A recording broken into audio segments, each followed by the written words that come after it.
Hari Om, Hari Om, Hari Om.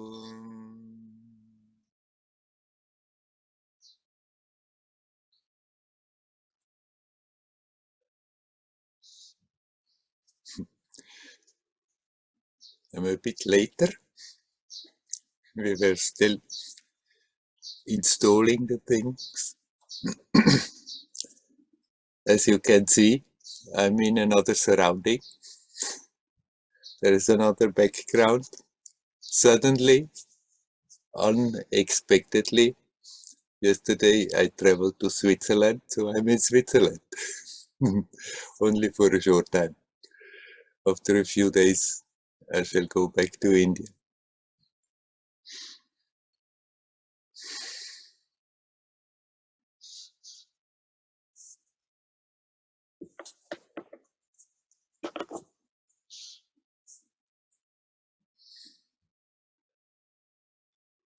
Wherever you go, wherever you are, reality is the same. The essence is not changing. That which is, is.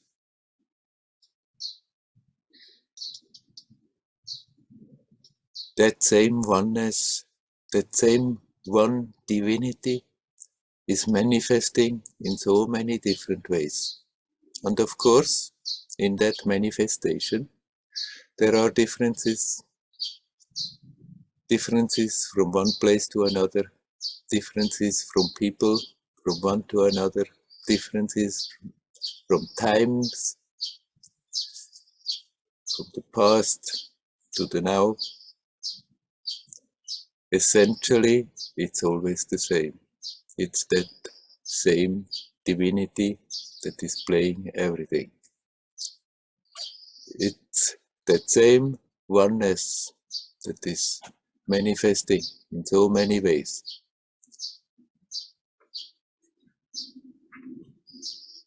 Wherever we are, whatever we are doing, with whoever we are, it's momentary. It's momentary appearance. It's changing all the time, and yet that essence is the same. And we can access that wherever we are, whatever we are doing. So now, I'm suddenly sitting here in Switzerland.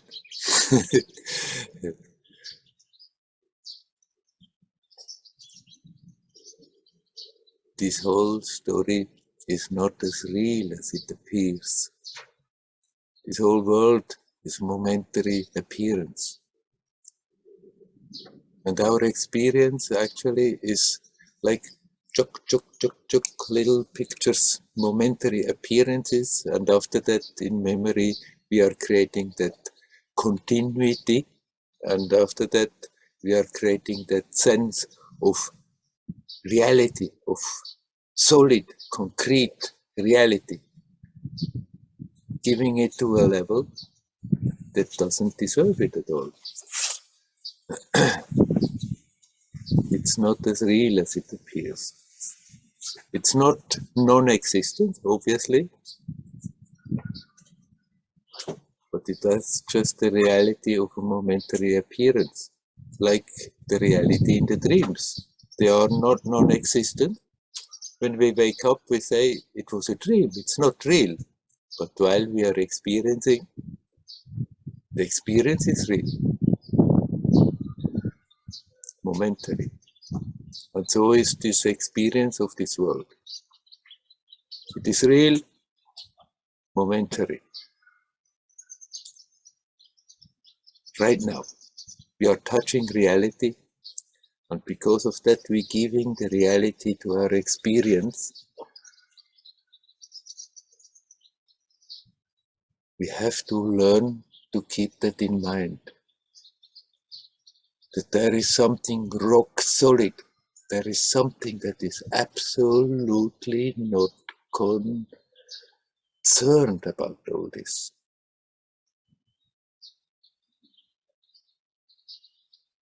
that is not affected. The more we learn to be aware of it, the more we remember that, the easier it's to deal with all these relative appearances, with all this relative reality. The moment it's there, it's real as an experience, and after that, it's only reality is a memory. It's amazing. That which we are calling usually as the solid, the reality, the real world, the real life. It's a momentary appearance, and after that, the whole reality that is left of it is a memory.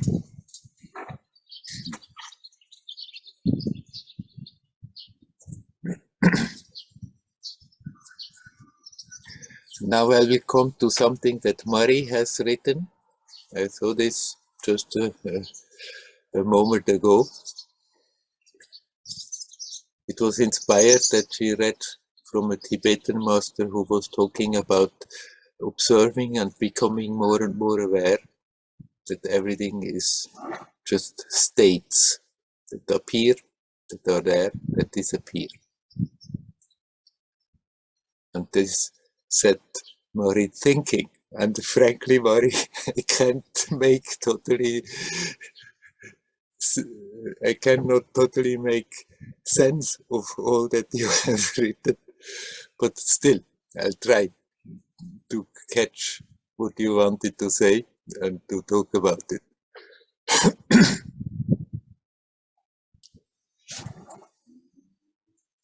Then she was thinking, then these are just states. And those states, after all, they are thoughts. They're coming out of thoughts. And is it then not whether there are first thoughts, and out of that there comes a memory, and there we are connecting stories to it? Actually, you can not really say like this, because it happens every time different. Suddenly there may be a mood coming up. How it was provoked, we may not know.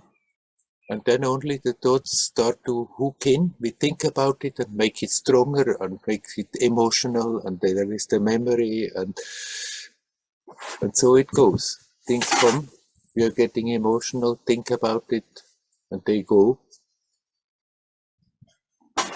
And our whole life experience is happening like this, from moment to moment. It's this human life experience on this human level is very much like just waves are coming.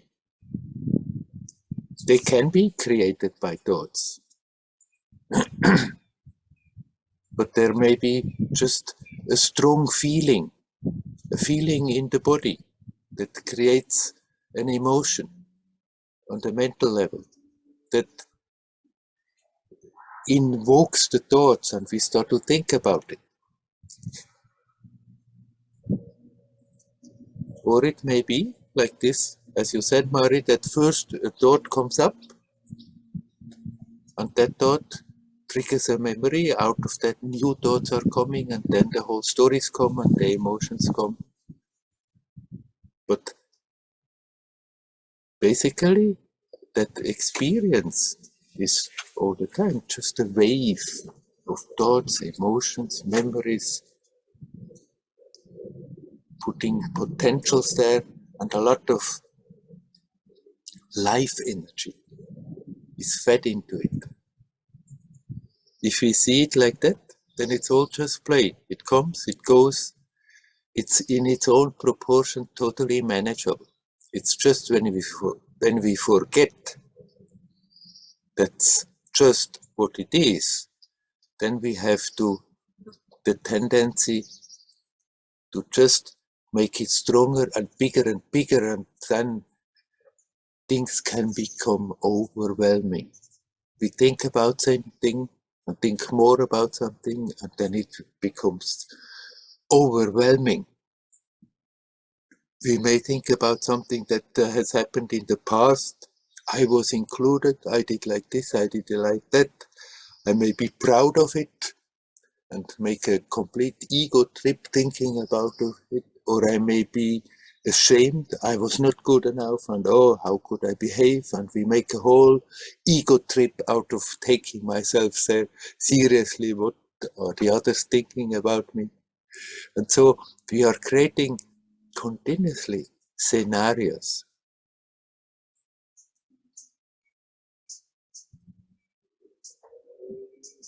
Even what the senses are perceiving, instead of just being in the present, being aware of the experience, being aware of the scenario that is experienced now, the same thing is happening.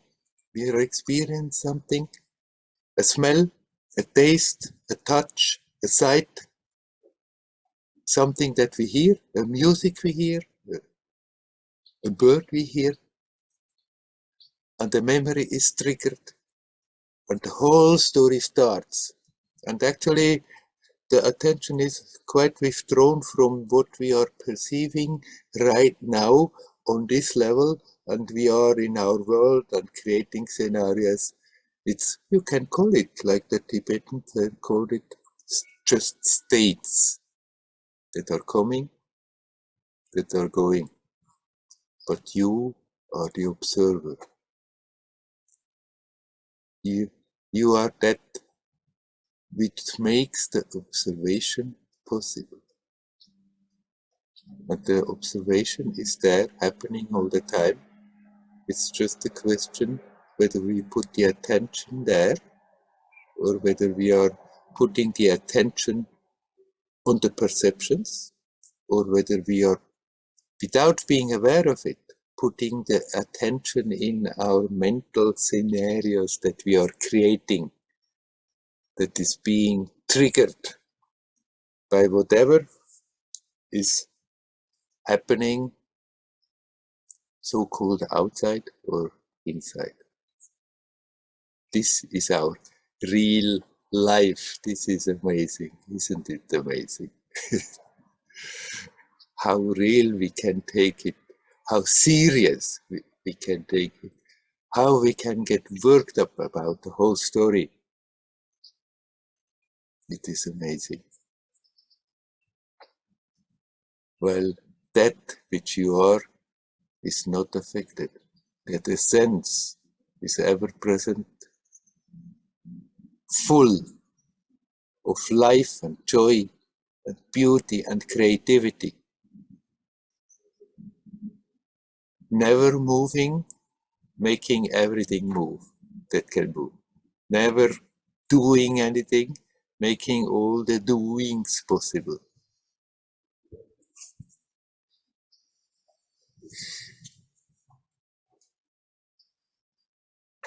Now you were wondering again about the nature of thought, Marie.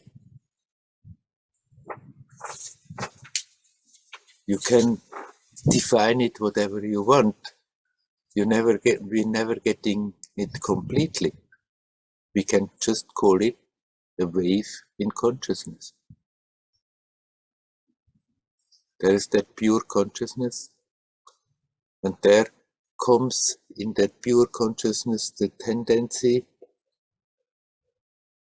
that is already directing in a certain direction, and consciousness creates a wave. That wave starts to form into reasonable thoughts or unreasonable thoughts. And then it is manifested in words, and the whole energy that is building up in this psychophysical manifestation that is building up in course of the process we call an emotion. that wave of energy. So we're building up with our thoughts the wave of emotion. With the emotion, we trigger more thoughts. With the more thoughts, we trigger more emotions. And that is our life experience. It's a continuous play. And if we somehow come around to not being fooled by the play, to see the play as play, and then still play it, and be aware, but what I am is unaffected, is that which is prior to that play, then this life becomes much easier to manage. Then it becomes playful, in spite of many things happening that are not nice. We still can learn in the midst of that to keep that playfulness.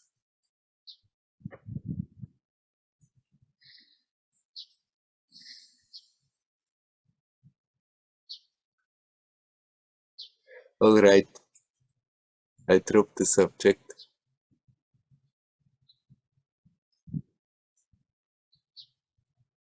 Since there was not really a question that you asked, Mari, I cannot even ask whether your question is answered. But right, I've been talking about the subject, so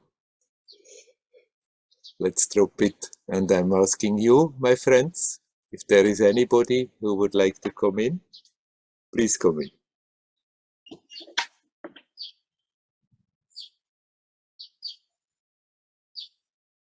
How many are here now? 22 people. Somebody should be there who wants to say something.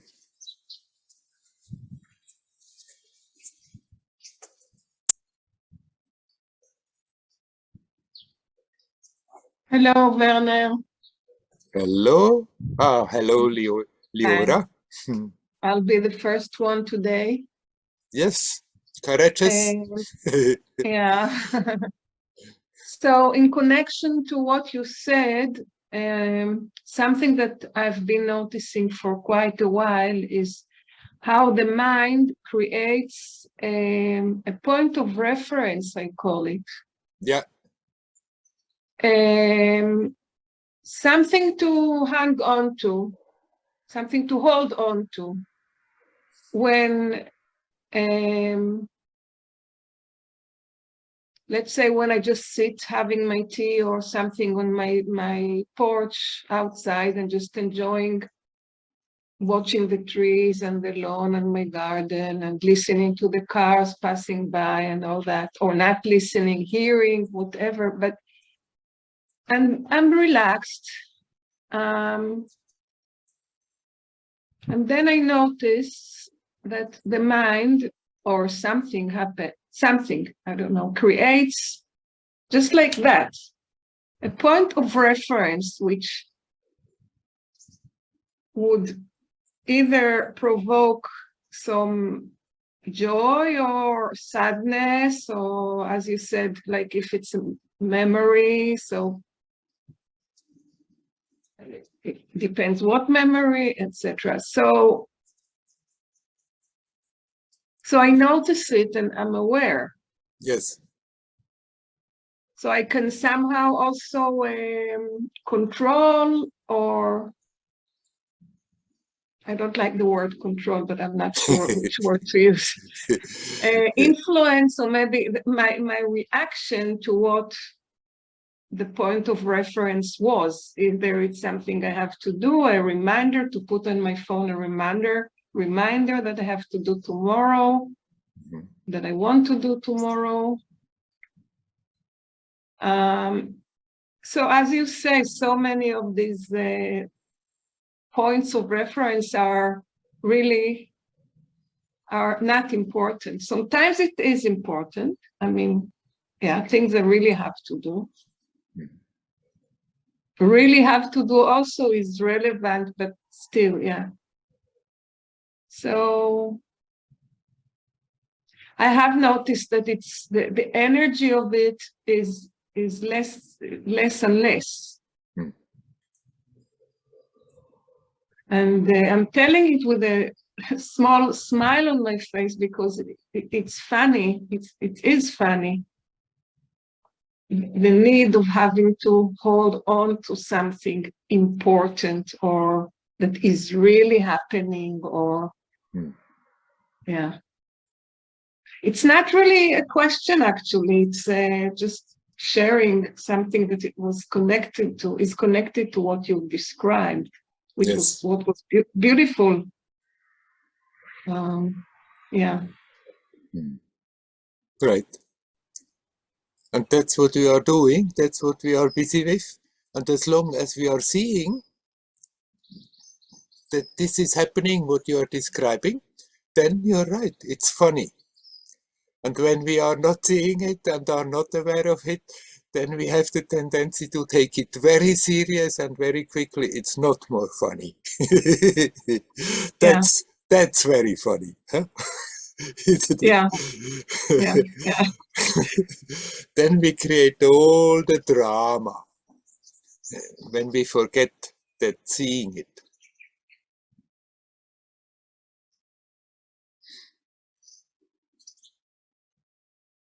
It's so amazing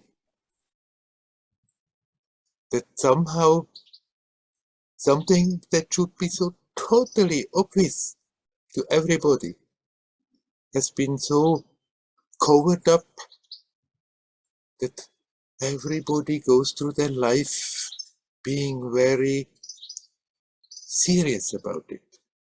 A few moments of laughing, and the rest of the time, that creates that total mood of heaviness around the world. Well, we could all be playing. We could all be happily going about our stuff, not taking the whole damn story so serious. That would create an entirely different expression, manifestation of that one reality. And we can contribute to it by reminding ourselves, by being aware and learning like that to stay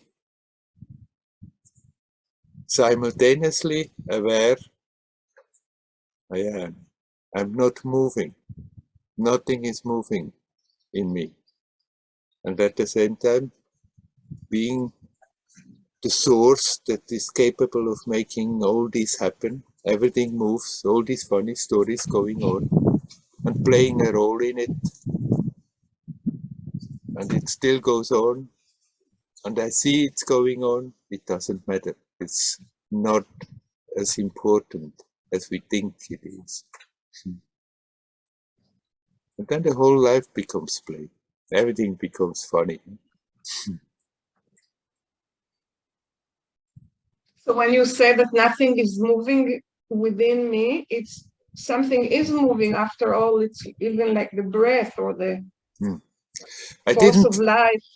I didn't really Yeah. say something is moving in within me, more that I am that essence, that essence which makes everything move, which is the one thing that makes the movement, the action, the appearance, everything possible. And then if you see it from that perspective, it's no more within or without, because there is not that me limited where you can be within or without. Yeah. Mm. Right. Yeah. That's clear.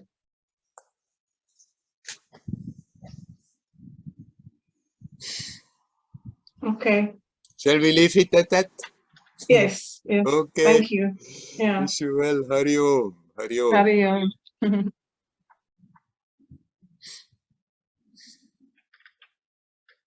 Is there anyone else who would like to come in? You're welcome to come.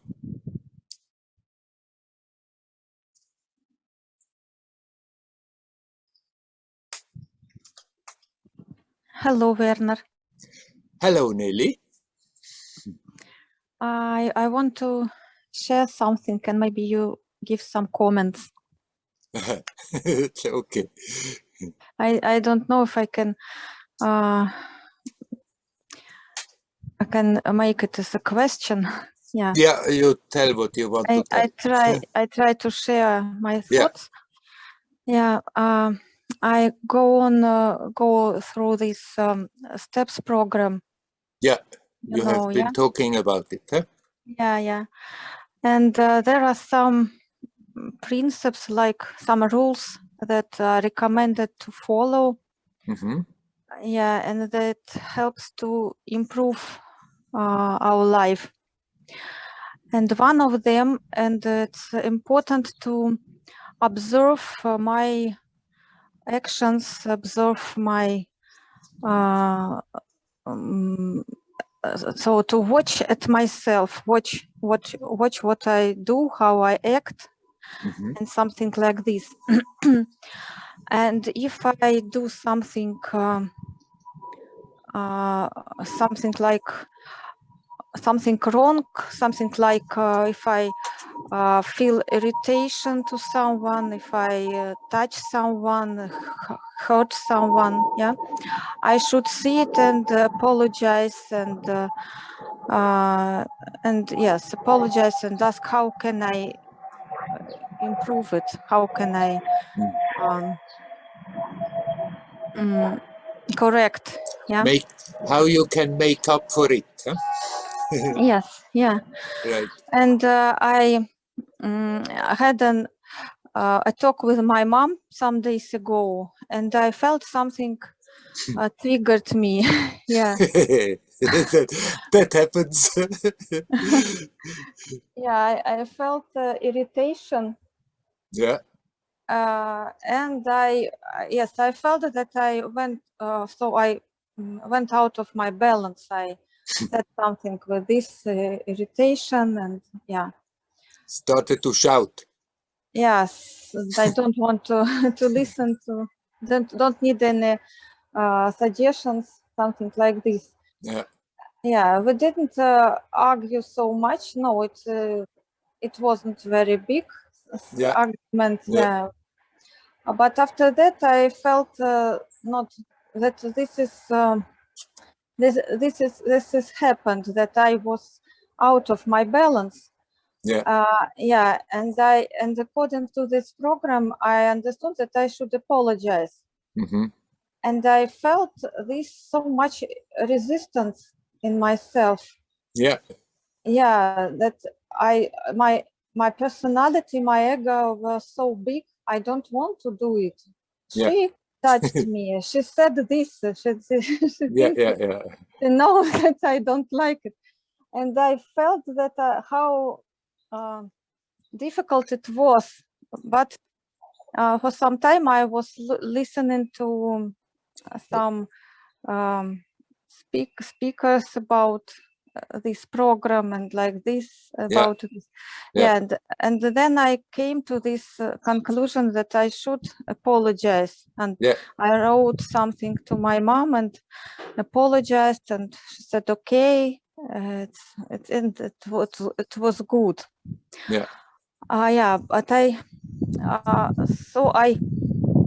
But I watched in myself this how to say, before this program, I know that I would not apologize in this case. Yes, right. Yes, because sometimes I apologize when I really feel it, that it was something not so good.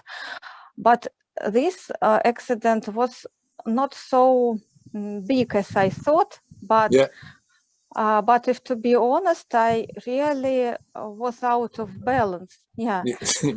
And according to the program, I should apologize even if the other person was not right, and it doesn't matter. I should watch only at myself. I just want to share my feelings, my watching, that I saw in myself, and I saw that this is really very helpful thing to just to look at myself, and even if I do something small, not good, yeah, Mhm. just to apologize. I saw how it really not easy, but it is really helpful, because I Yes. felt, yeah, I felt how it helps to improve relationship Yeah. between my close people. Yeah, Right. it was Right. amazing, really. Yeah. I just wanted to share this because I meditate for a long time, really, but I saw how often I was in this irritation, and I didn't feel that I should apologize. Yeah. You see it? Right.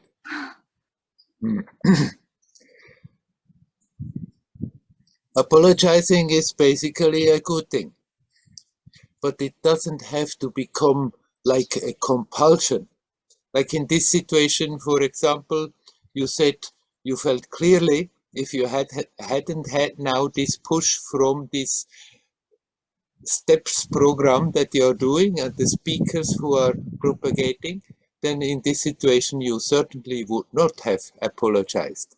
And after that, now it's a little bit the funny thing in your mind, because you, without having said it in such words, in a way you put it out that there is that conflict. Was it now the right thing or not? Was it a good thing or not to apologize in this situation? And what I think is that you have to become clear with yourself. And if you see something has happened and you look at it and you acknowledge for yourself that, okay, I did something that I really feel is not the best way of doing it, then an apology in a way is appropriate, and that apology can go to other people that were involved and maybe got hurt. But what is important also, that you stop condemning yourself for having done so. And this doesn't go simply by apologizing to others. You have to really see, okay, I'm doing something and then I think I judge it to be wrong. And in that judging it to be wrong, I'm judging myself. Apologize to yourself if you judge yourself, because by judging yourself, you're just diminishing you. You don't really make yourself grow or expand. By judging yourself, you're not helping your cause. See something, and then if you decide this was not good, we don't have to get emotionally involved in that and judging. And even if it's a moment happening, then the moment you see, you don't have to hold on to and think the most real, right moral thing is to do, to keep that feeling and feel bad about myself because I need to be punished. And that thing we have to stop. We don't have to punish ourselves. We just have to see when something creates disharmony and is destructive. When we see the mechanism, we learn to let it go. And if we have said to somebody something, and there clearly, if I feel this was wrong and it needs an apology, it's right, then by all means, an apology is something very good. If the people can accept it, then it's helpful. If the people can still cannot accept it, then it's their problem. You have brought your part that you could bring into it to improve the situation, to make something beautiful of the situation. But if you don't really feel that situation needs an apology, then you don't have to let yourself push into doing so, simply because you follow a certain program that tells you you have to apologize if something has happened, no matter what. it's still, even if you follow a program, it has to come from yourself, what is right and what is wrong. And if you feel quite clearly in a situation that this situation doesn't ask for an apology, even if I have responded a bit sharply, this was not necessarily wrong. If you feel like that, then you don't have to go and push yourself and apologize and think you have to do the right thing now. But then you can accept, okay, this situation is gone, it's gone, and that's it. Yeah. Thank you, Werner. I agree about judging myself. It's not correct. It doesn't help anyone. I agree with this. Yes. Yes, but I think in some situation, I just think about what you said, that if I don't feel that I should apologize, sometimes need, yeah. But but in this situation, I saw that it was really helpful. But I wouldn't see it before. Before I wouldn't. I see that my personality is, my ego is rather big, and wouldn't see this, that I hurt a person, I hurt my mother. Yeah.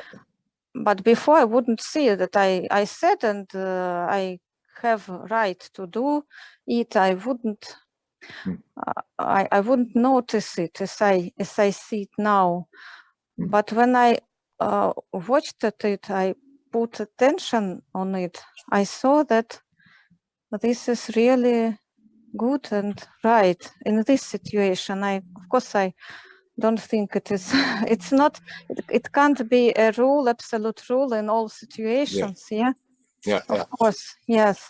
Right. But Okay, as I see this now, yeah. I got that a little bit wrong about your feeling about having apologized towards your mother. But right, that you are totally right. You are becoming more aware, and that is crucial. And in this awareness, you can also see that you're doing something that you wouldn't do before because you justified your way out of it. Nevertheless,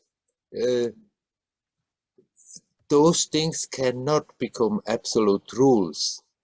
Then they also become again false and hypocritical.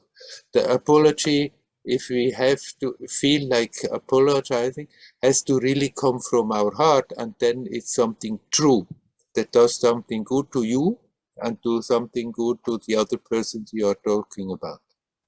Yeah, yes, yeah. Thank you, Werner. I see. Yeah. Okay. Okay. Shall we leave it at that? Yes, of course. Hari Om. Hari Om. Hari Om.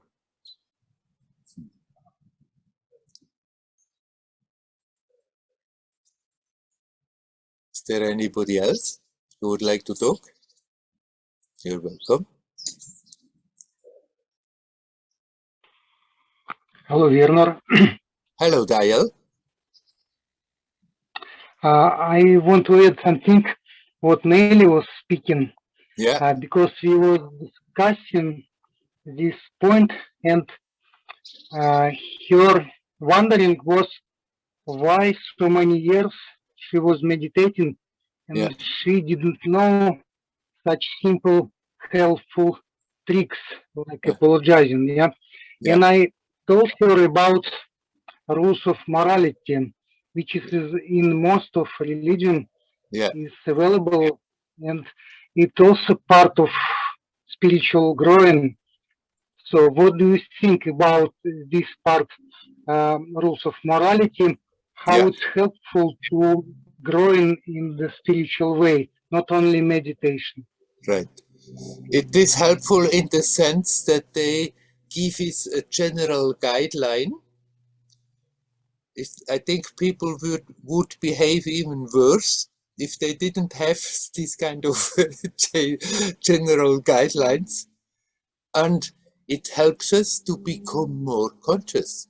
If we have these kind of guidelines, these points, and then we become more conscious, oh, there I got out of the way. I've gone off. I made mistakes. I'm acting against those guidelines. This is certainly helpful up to a certain point, but we have also to acknowledge they are limited. The helpfulness is limited because it can be turned into a dogma that becomes an absolute rule, and absolute rules simply never fit into all the situations that are there. that we lose because of the absolute holding on to absolute rules. We lose that capacity of really being innocent and fresh like a child. And then if we are natural, we know already what is right and what is wrong, because everything that is right will feel good and make the experience and the experiencer and the experienced expensive. And everything that is not good is collapsing the consciousness and contracting it and making the experience smaller, and it's invariably ends in pain, in suffering, because contracting the consciousness is painful. Consciousness naturally wants to expand, and if it cannot do so, then it's at pain. So the same rules, the same morality rules that we have in the traditions, they may be helpful at a certain point to become more conscious, to become more expansive, to not only think about my little me, I, me, mine, but become aware there are other living beings also there at the same time, and we are all connected. So the moral rules may help us to get in that direction, but then if we stop because we have the whole set of rules, listen to our own unique, authentic reality, that beauty that wants to express itself, then the rules that has been helpful at a certain point, they should be put in the place where they belong. And that place is that they are helps that we can use when it's necessary, and can put aside when they are not useful. And so it's with the moral rules in tradition, so it's with the 12 points of the AA, I think they did a wonderful job. Really, they're doing a wonderful job. They did a wonderful job, and their program they have created is very beautiful. But even a beautiful program is a program. We can take help from it as much as we can, and we can start to drop when sometimes there are aspects that are rather limiting instead of helping to grow.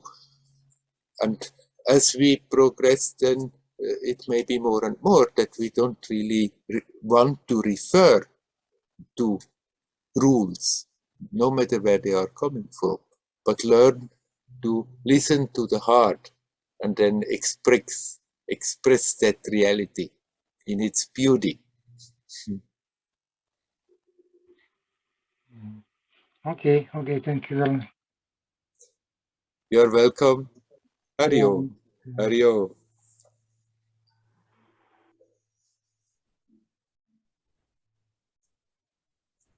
Is there anybody else who would like to come in? You're welcome.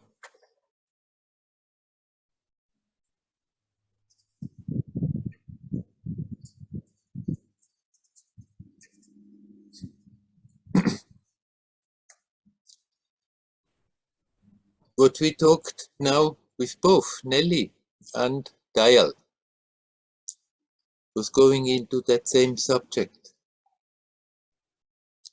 And it's good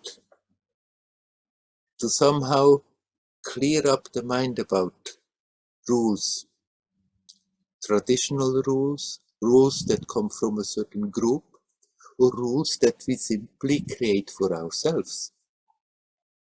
Often we make rules maybe without even being quite aware that we are making rules, but making decisions, it's now like so and so, and it can never be like that.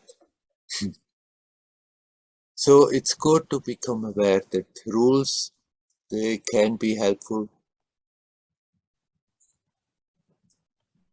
They help generally people to somehow live together, work together. But rules are rules and they have their limitations. It's good to know that, not to take them as absolute authority. That's dangerous. That's what's happening in the world. That belief in authority is so strong that after that the authority can say whatever they like, and people maybe with first a little resistance, after that they simply follow. And so people and our own mind can be led astray by that unquestionable obedience to authority, be it the authority that we believe outside, it's an authority for this, an authority for that, or be it the authority of rules that maybe we have created ourselves, maybe from the conditioning from different sides where we were bombarded, what is good, what is wrong, that we after that create those rules by ourselves, influenced very strongly by that conditioning. But we can do that, we can accept that, okay, I'm deciding like this, and then living with it and find out all by itself after some time what has helped me doesn't make any sense anymore, so maybe it's time that I start to drop it. That we don't have to carry more and more rules with us, but although the rules may be helpful for the masses, although the rules have been helpful in my story, they definitely have.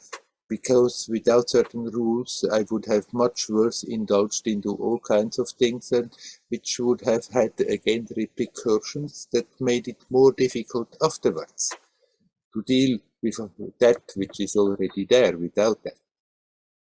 So the rules, they give a stability, they give something to hold on to. For that they are fine, but we have to be aware that they cannot be absolutes, that something may change, and then the rule may not so much apply, or maybe apply a little bit, but not in its extreme form. So we have to learn to also look with a critical eye at myself as authority, the authority me that has accepted certain rules and then create the own private rules, how we are following those other rules. Okay, have a good look, and if you clearly feel my course of action is right now, you can go. And if you feel, oh, it's not really the right action, then we can also learn to adjust that whole thinking.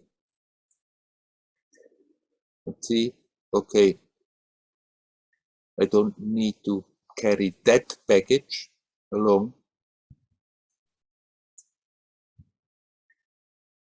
There are a few basic rules which are simply so natural that we need not really be taught them, that we should not hurt living beings unnecessarily.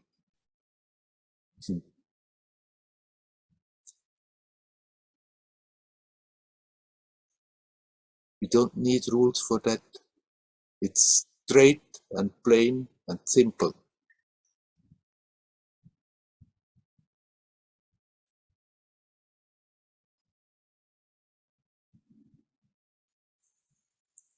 Okay, I'm stopping again with my ramblings.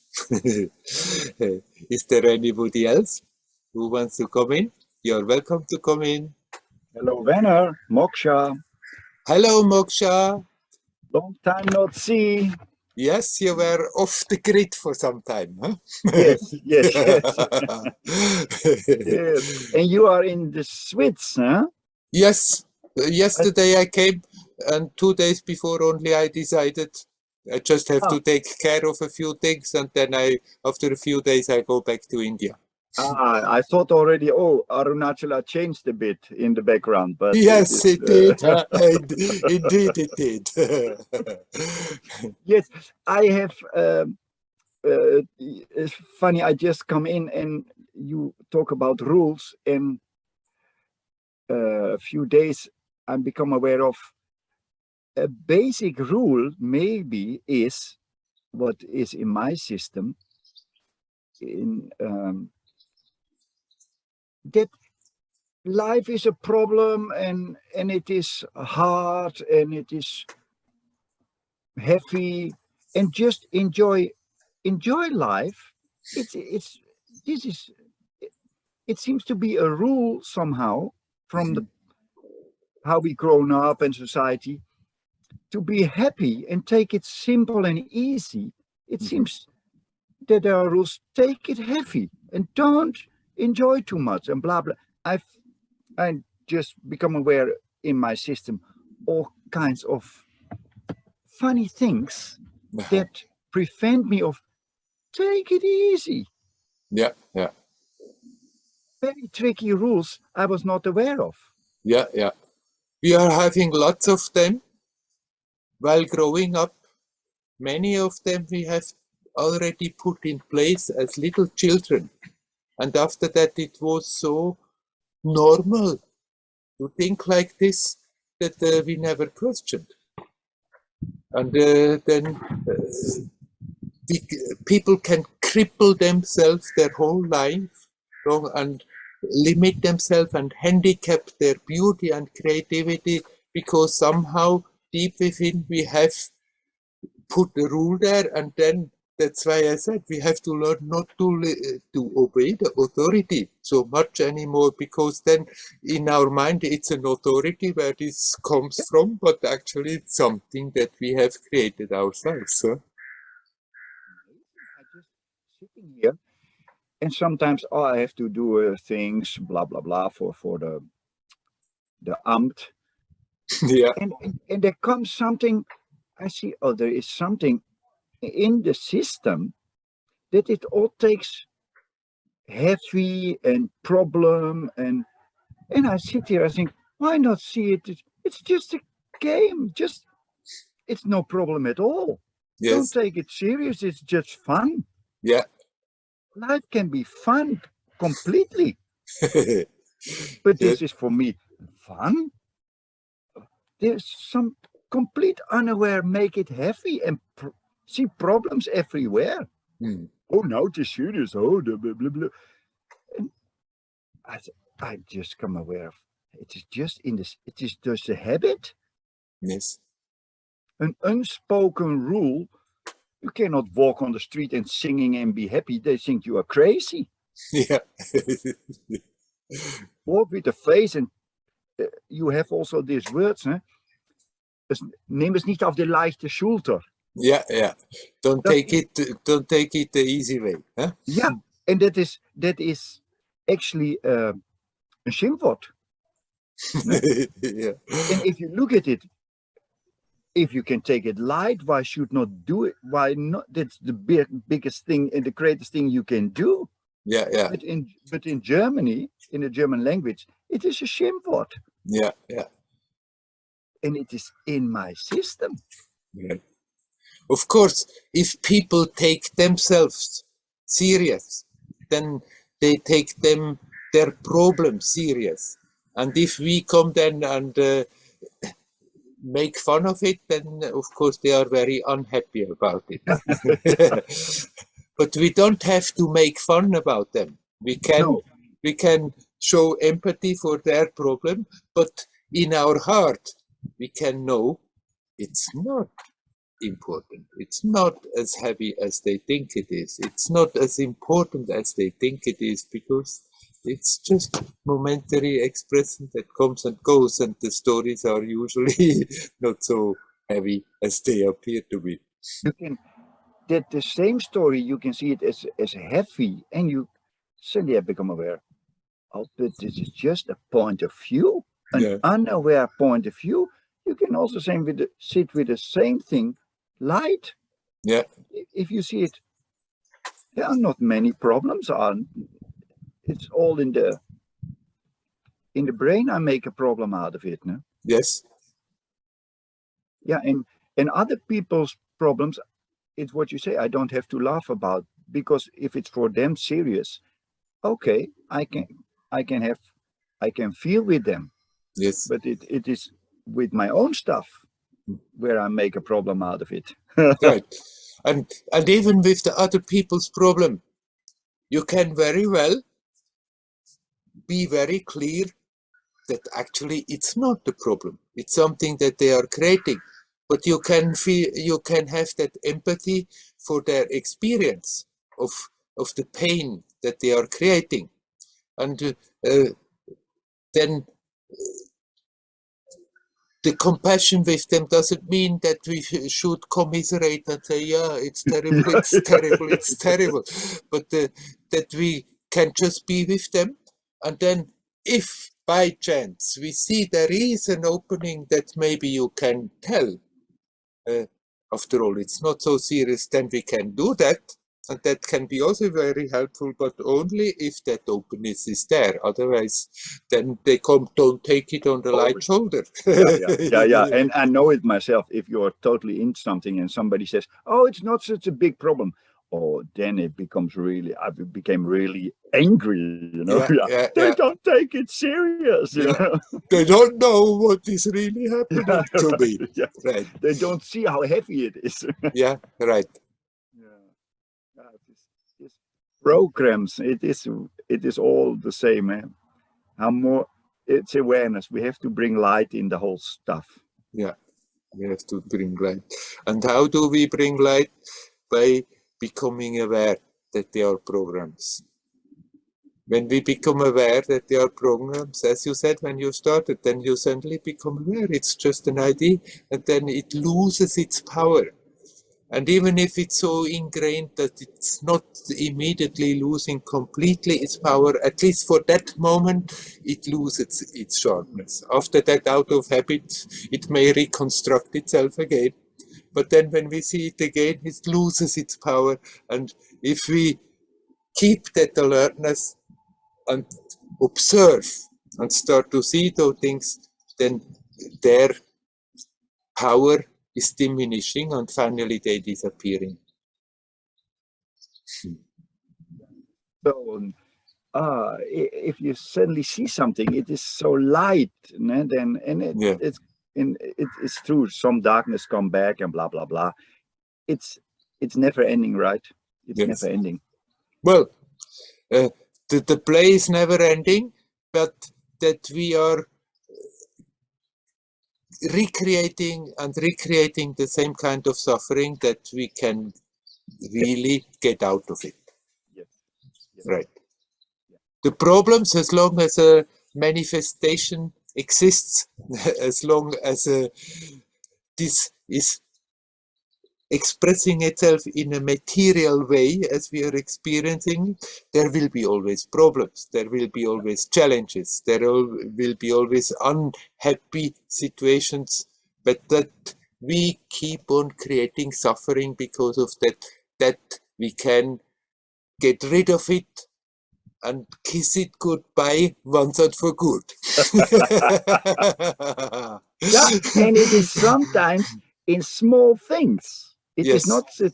I had somebody was really upset. I made there was a party here or a festival, and I made I was also there with Satsang, and they were all good. And then I made one Satsang in the same time private here for a few people. Yeah. And somebody was really upset. How can you make in the same time a Satsang private? You take people from us. And I was totally, what?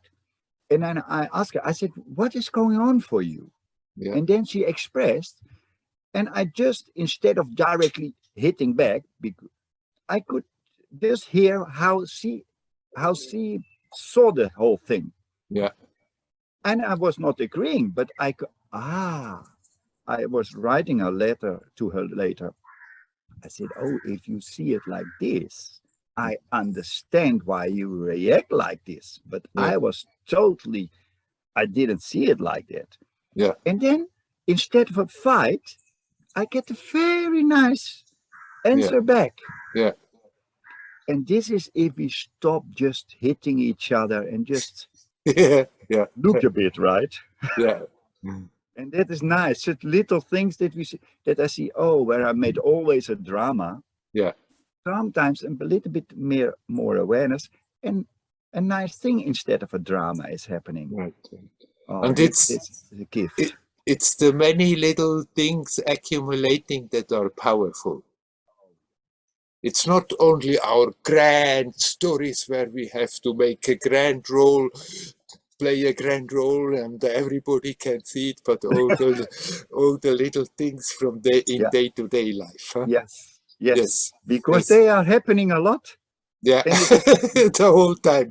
Yes, and if they become lighter, I feel I could fight with everybody. I was a very good fighter, but it doesn't make fun to have fights with everybody. Yeah. And if you now become more, even if there's some problems and there is no fight some more, but there's just a nice, just a nice little happening with each other, that makes a big difference. Yeah. In normal day life, no? Right, it does. Yeah, so that's beautiful. Yes. Yeah, nice to see you, Werner. Nice to see you back here. Yeah. I will come back sometimes. Sometimes I have something to do, and right. Yeah, it is like this. But as you feel like, as you come, that is right, huh? Yes. And nice to see you. You are looking very good. You are in a good shape. Healthy. Thanks for the question. Yes, I'm feeling quite healthy. That thing that happened for some time was really something that I had to go through, and then physically it took a little time to recuperate, but then after that the body went back to being quite healthy by God's grace. Yes, it looks, I can see it. Looks really good. Thank you, Werner. Thank you. Hari Om. Hari Om.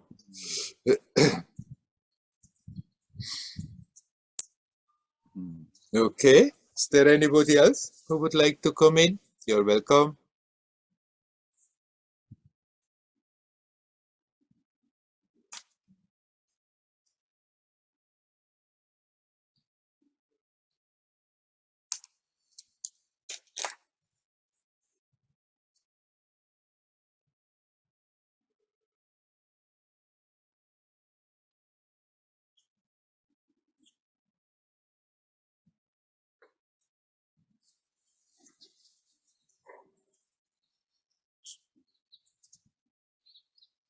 Nobody wants to talk?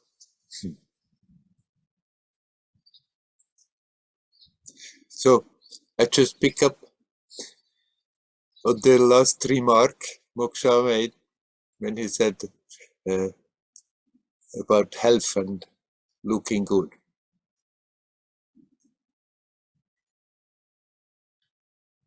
It's certainly a gift if you are healthy, but it's worth the trouble to look that we are healthy physically. What we can reasonably contribute. We don't have to be obsessed by it. We don't have to make it the most important thing. Because what counts is that we can keep that touch with reality, that we can develop that alertness we just have been speaking about right now, that alertness to observe what's going on, and when observing, becoming aware of all those things that create unnecessary tension, that create pain, and that we learn to remove them, not to do the same thing over and over, not to create suffering, for it's not necessary to suffer if we don't create it.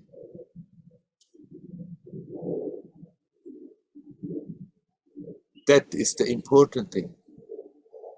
As long as we are appearing in a human form, with a human body, then the body becomes like the instrument through which we are connecting on this level. And so it makes sense that we are doing our part, that the instrument is quite functional. That makes sense. But if we get obsessed with it, then this in itself becomes an obstacle.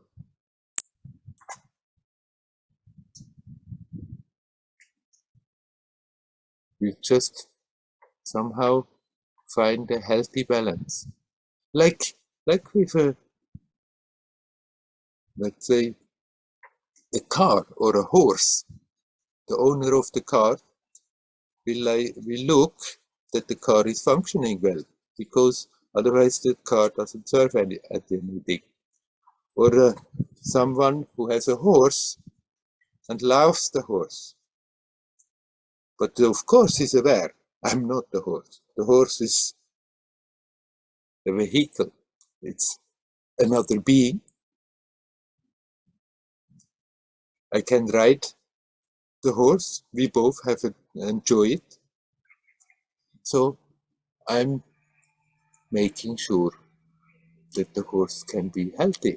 Still, sometimes the horse will not be healthy. Sometimes the car will break down. Sometimes the body will not be healthy.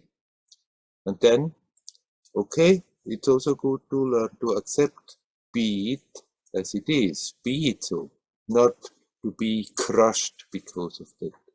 And not to think, oh, what did I do wrong? Something I did do wrong. But if I have been doing something totally wrong, it comes, it stares in my face, and I can see it. But I don't have to, in both ways, not to get overwhelmed by the physical condition too much, not get crushed, and not think it's my fault and I've doing wrong and I'm not a good person if it's not going so well. But accept, okay, not going so well. If I see something to make it go better, fine, because it's easier to deal harmoniously in this world if that is the case.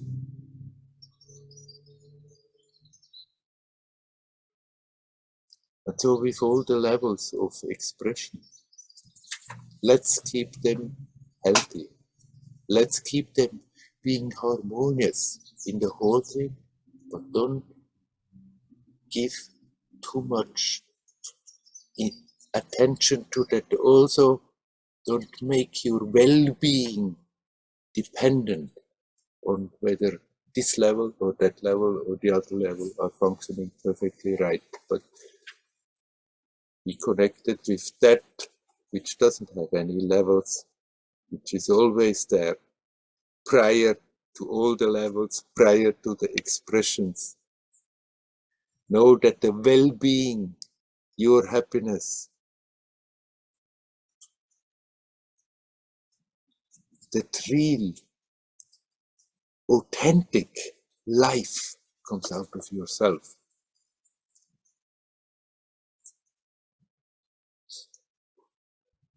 Then we can deal happily with all the different manifestations, the expressions of it. And so with the body, sometimes it may not go so well, And then if we can, we do something and we wait until it goes better. Grateful when it goes better, but not obsessed by it. Like with all the other things. We can deal with them. We can like certain things and like less other things. Nothing wrong with that, as long as we are not making them into the source of our happiness, responsible to be happy.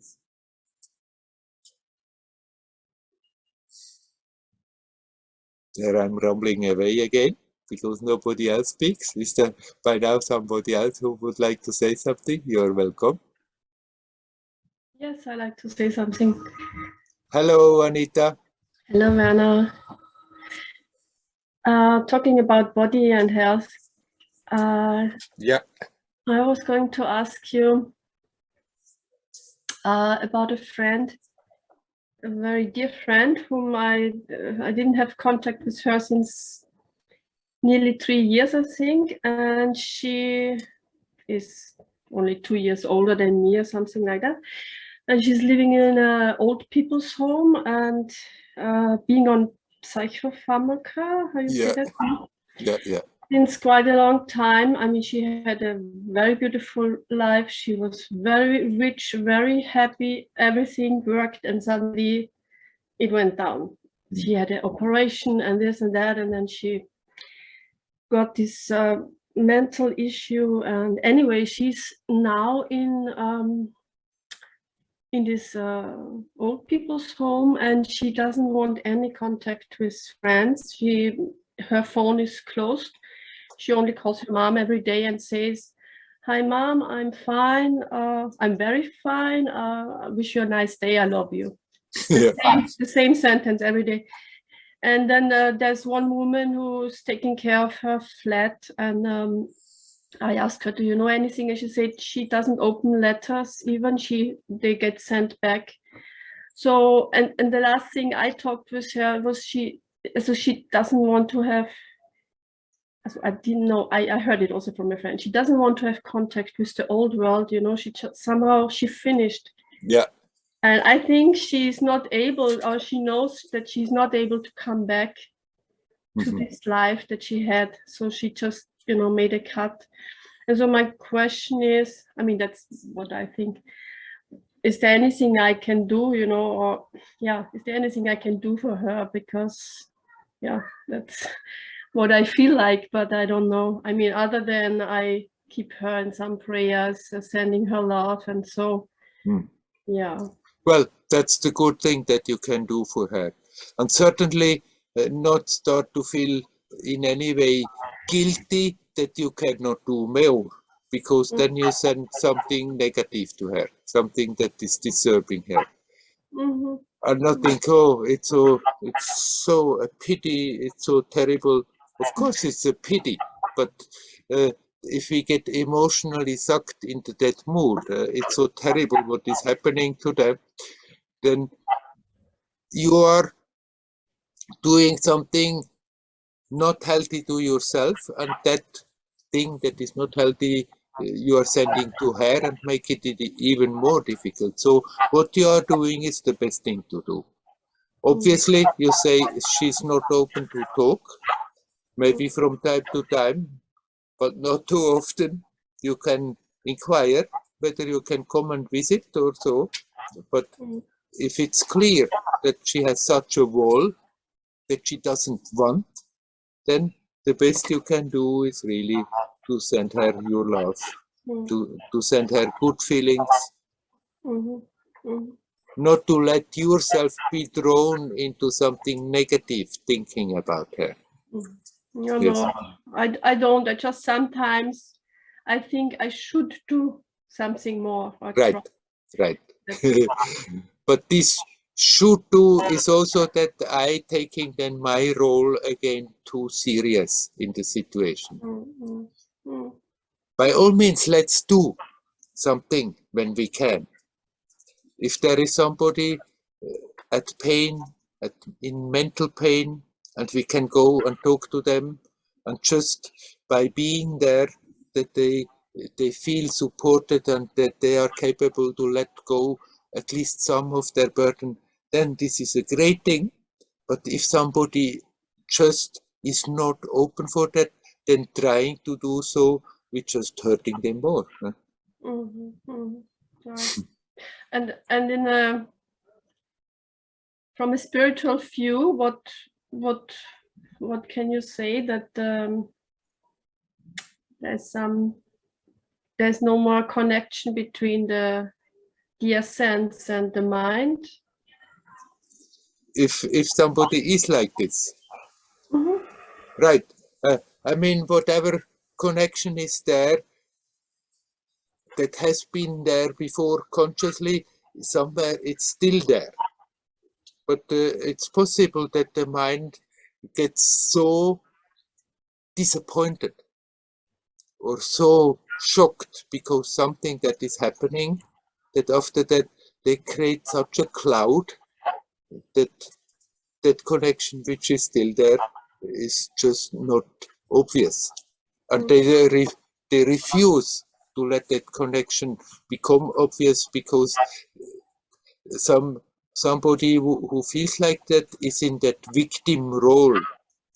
Poor me that this is happening to me. Poor me that I had to witness this. Poor me about whatever has happened. And somehow people sometimes, when they get in that role, they feel a certain comfort with it, and they don't want to come out of it. It's a screwed up comfort. It's not the real comfort, but we can't create this kind of feeling of, after all, I have the whole right in the universe to feel so miserable because it happened like this to me.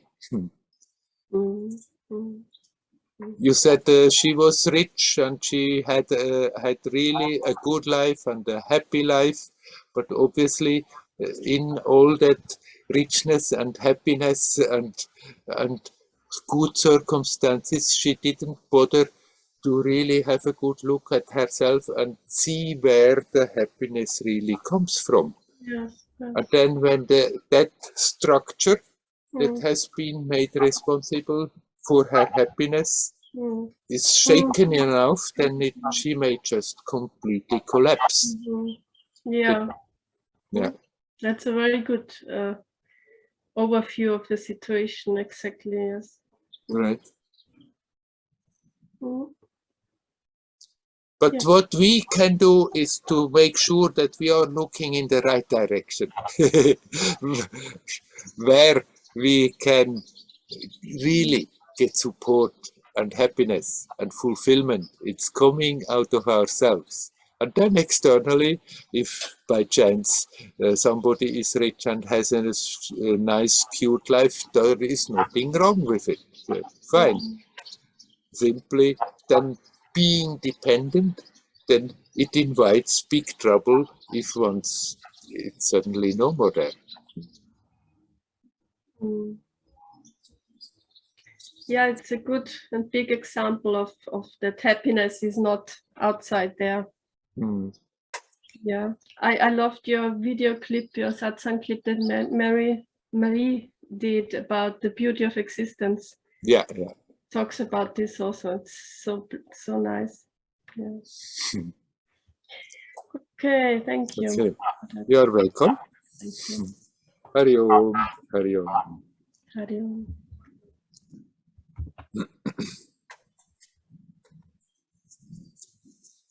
Is there anybody else who would like to come in? You're welcome.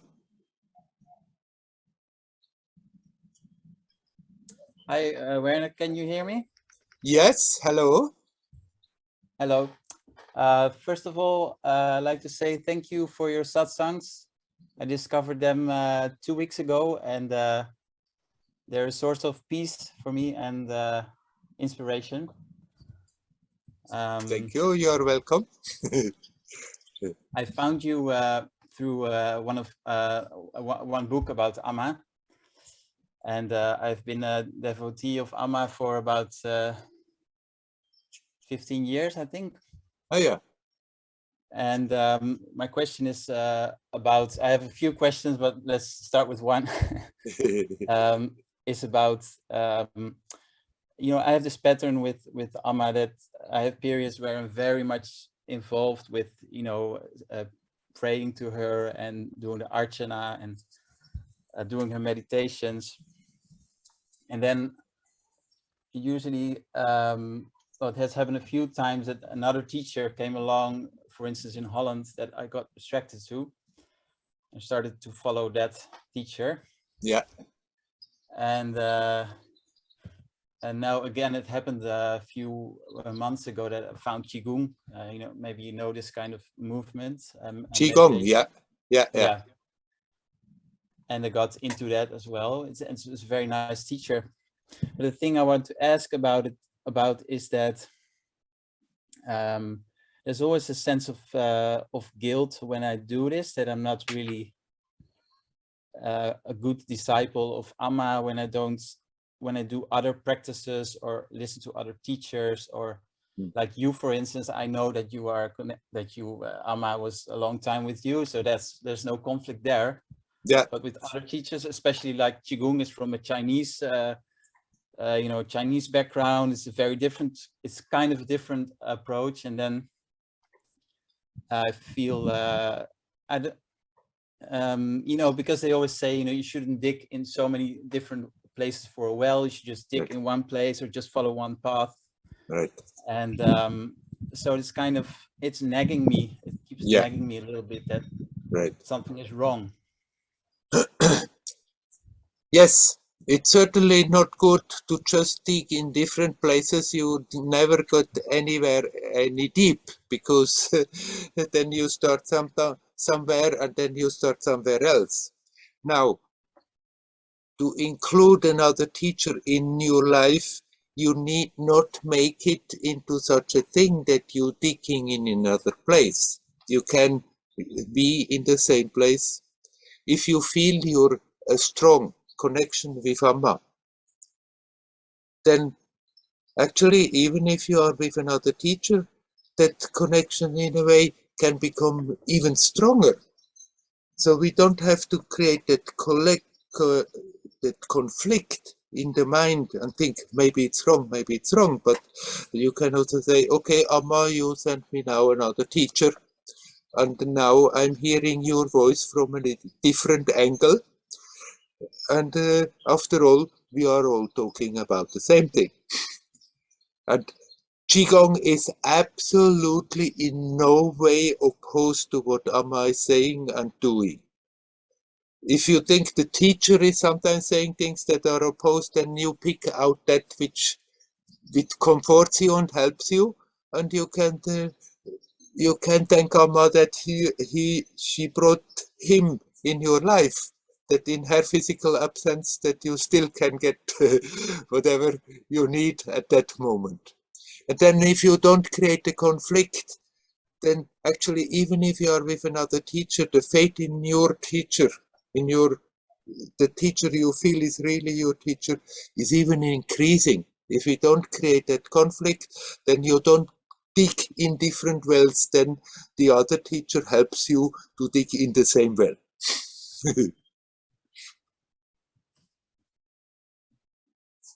Yeah, I can see that happening, because when I get into this guilt, that actually drives me away from Amma, because then I feel, oh, maybe she's judging me. Well, it's pure projection, of course, but then I'm projecting on her that she's judging me, and then it was less safe to pray to her or to. So yeah, that makes a lot of sense. For example, you said, when you come to me now, you don't feel that conflict because I have been connected with her. And of course, I do still feel totally connected with her. But if you listen to what publicly comes out, what she is talking, and then you listen to what I'm talking often very differently than what she is talking. So you see, the conflict is in your mind, and in this case you don't feel it's necessary to create that conflict, because somehow you can say, I'm still connected with Amma. So you can very well accept that somehow that divinity that appears as the Amma from Kerala, that same divinity can bring you another one. And if we don't make a conflict and take out that which is useful for us, then we integrate a new aspect in our path, because after all, finally, everybody is carving their own spiritual path, their own spiritual unique way of developing. And having the help of a guru with which we feel very connected is a great help. And if another influence comes, then we can integrate it. If we feel it doesn't fit, it's no good, then we can drop it. But if we feel, yes, it's helpful, then it's simply not a contradiction. That other influence is just an enrichment of our own spiritual path, our own spiritual unfoldment. Okay, that's great. Okay, shall we leave this question for today, and then maybe keep other questions for another time? And for today, we think come to an end of the satsang. Thank you. You're welcome. So then I'm closing the official part of the satsang for today. Hari Om, Hari Om, Hari Om.